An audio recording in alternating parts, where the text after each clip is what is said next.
This is the perfect encapsulation of what I want to do with the show. The video that I just stitched is about a show called Firefly. Firefly was a really popular show. It ran for one season and it was canceled abruptly. I was a really big fan of it at the time, and it also happened to be written by Joss Whedon. He also created the shows Dollhouse, Angel, the movie Cabin in the Woods, and he created Buffy the Vampire Slayer. To all of that, he is also a horrible human being. There have been countless victims that have come forward saying that he used to be super abusive on the show. He was described as a bully. He was cheating on his wife practically the entire time, and his wife described him as, and I quote, a hypocrite preaching feminist ideals. And unsurprisingly, along with all of that, there are also a lot of accusations of SA against him. So yeah, Joss Whedon sucks. This particular rant is about Buffy the Vampire Slayer. First of all, content warning for talk of SA in the show, and also for spoilers for the show, because I am going to talk about the series finale.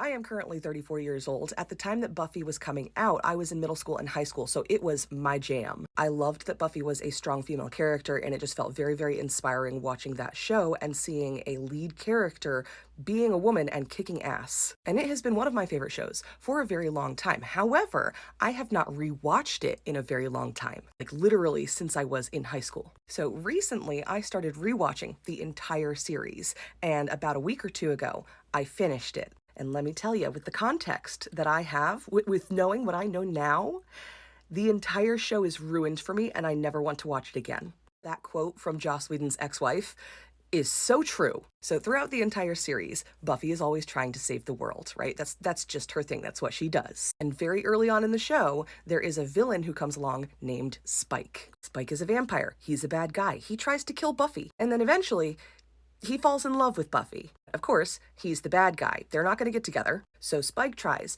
really, really hard to be a good guy and to do the right thing. But Buffy is having none of it because he's a bad guy. But he keeps telling Buffy that he loves her, and Buffy is feeling very, very lonely at this point in the series, and eventually they just sleep together a bunch of times, which ultimately ends in her saying, I'm so sorry, we can't sleep together anymore because I've been using you to fill this void inside of me. Spike gets real upset by that and eventually tries to grape her. It is an exceptionally difficult scene to watch, and a lot of people were unhappy that it was released at all because it is so triggering. Buffy winds up stopping him before he can do that, and he gets upset with himself and leaves. But of course, he's still so in love with Buffy that what he does is he leaves so that he can find somebody to give him his soul back, because in his head, this is what Buffy wants so that she will accept him and love him back. Buffy never asked him to do that. So he gets his soul back, he comes back to town, and of course, nobody really wants much to do with him because of what happened. But then after a few episodes of people half addressing it, but nobody actually having a real conversation, Spike is just kind of let back into the group. No apology, it's just totally fine. It was already a little fucked up, but the end of the series just kind of sealed the deal for me that I never want to watch it again. Because eventually,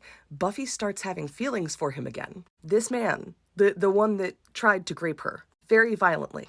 And then at the very end of the series, Joss Whedon showed his true colors and let everybody know what Buffy the Vampire Slayer is actually about. Because in the very last episode, when they need to save the world from the evilest of evil, Buffy's not actually the one that saves the day, technically speaking. Spike is. He knowingly lets himself die in order to save the world. He is a literal martyr. And as he is in the process of dying, Buffy walks up and says, I love you.